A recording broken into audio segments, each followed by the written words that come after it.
Hi guys, this is Ben from Island Computers. Scams. I'm going to make this brief if I can. There's a new scam out, which is an NBN scam. So a customer of mine was called on her home phone, interestingly enough, and told that NBN are in the area and they're trying to do some upgrades and stuff like that, but we understand that you've had some slow speed, so we're going to give you some compensation. I need access to your computer so that I can run some speed tests, and then I'll pass you to my supervisor who will organise for you to get some money back.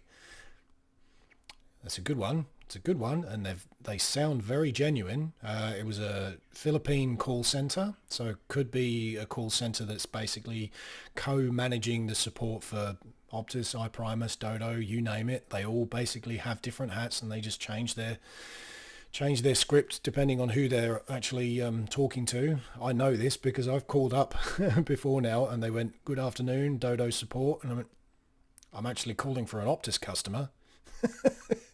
And they went, oh, okay, sorry, no, yes, Optus, yes, hello, how can I help?" It's like, oh, okay, all right.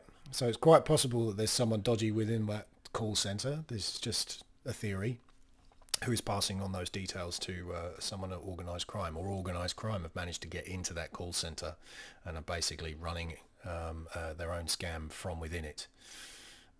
That would be an interesting one to discover. So anyway, yes, this customer unfortunately did let them have access to her computer, and they did run some speed tests. They also opened what we call a batch file in the background, so you'll find a black window, like a command window, will come up with black background with white writing, or a blue background with white writing, and then lots of stuff will just go and start flying across the screen, lots of text.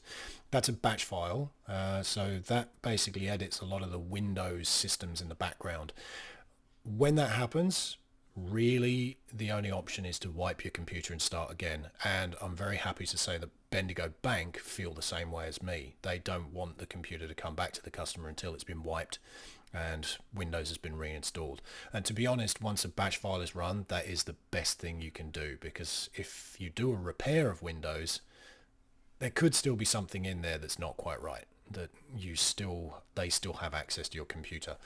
So yeah, usually I'll back up the customer's data onto a USB stick, give it a scan on another computer to make sure there's no infections or anything, but generally there isn't. And then I delete the entire drive and I basically reinstall Windows and then get it back to the customer. And I obviously tell Bendigo Bank I've done this, and they go, "Cool, let's open her account, this, him or her accounts back up again." Other banks, they just, they don't care. They honestly don't care. I mean, they're probably the ones that are taking the money from the customers anyway. They're probably associated with this. I mean, if it's Combank or Westpac, then yeah, more than likely. I mean, that's just a theory as well. But yeah, they've both got associations with organised crime, so I wouldn't be using them. So with this scam, the person that called them was from the Philippines. They passed it on to a supervisor who was an Australian, who then said, "Yep, you do qualify for compensation, so I'll just pass you on to my account manager, who is also Australian, who will then organise to give you a compensation." And it was $2,800, so that's a lot. I mean, people are going to go, "Oh, okay, yeah, nice," especially now at the moment when we're all got a pinching our pennies. Yeah, that's a nice amount of money. So this guy basically then gave her $28,000 and went, "Oh no, oh, I'm so sorry. I seem to have given you too much. Please don't tell anyone. Don't put it back. Send it back through the same way that I've sent you. Here's some bank details. Please use a telegraph payment or carrier pigeon, whatever you want to do, basically an alternative way of being able to get that money back." But that's where hopefully everyone's alarm bells ring and go, "Whoa, hang on a minute, what are you trying to make me do? You're not, okay, yeah, you're dodgy." But she was halfway up the street before she thought, "Hang on a minute, that's not right," and then contacted or told the bank about it, and they went, "Oh yeah, that's a scam." Yeah, so I don't think the transaction would have gone through. I don't think she did get 28 grand in her bank, but if she did, then that's a big middle finger to the scammer, isn't it? It's like, "Cheers, mate. You now have 28 grand less than you did before. But more than likely it was just a dollar transaction. But he actually had her account details. He read out the last digits of the account to her. He knew the account, but that account is not associated with Telstra and it's not associated with other stuff. So where did he get those bank details from? Ooh, she's not an Optus customer, so it wouldn't be from that breach. So that's pretty creepy. So there must be another breach somewhere. I know Dimmox got breached last week. So if you're a Dimmox customer or you've had an account with them in the past, make sure you go in and change your password.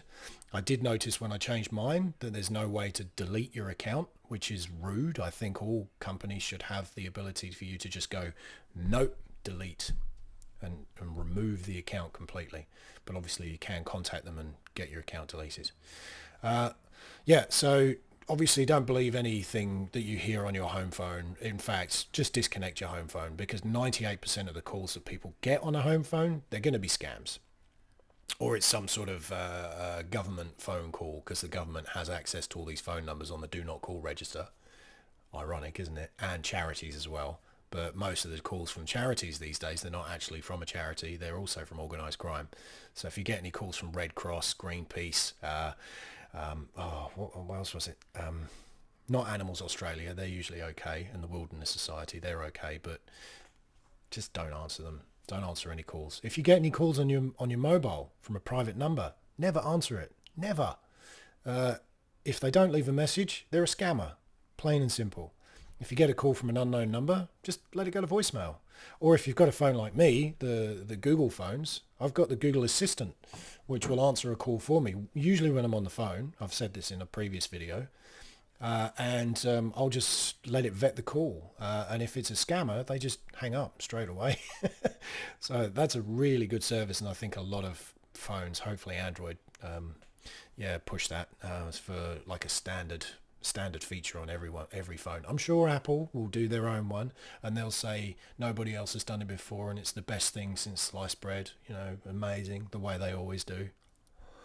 Yeah, Apple. You're so boring. But anyway, NBN scam. Be aware of it. Be cautious of it. And obviously if you do get someone calling you for that, feel free to let me know. I'd be interested to see how many people locally get these phone calls. And obviously if you do get any sort of other scam or breach or anything like that, just please give me a call. I've got a specific procedure that I go through that I've honed because I've had to, because I'm having so many people's computers on my desks with who have been breached, like 2 over that way right at the moment. Yeah, it's not good. It's not good at all. So stay safe, people. Stay safe.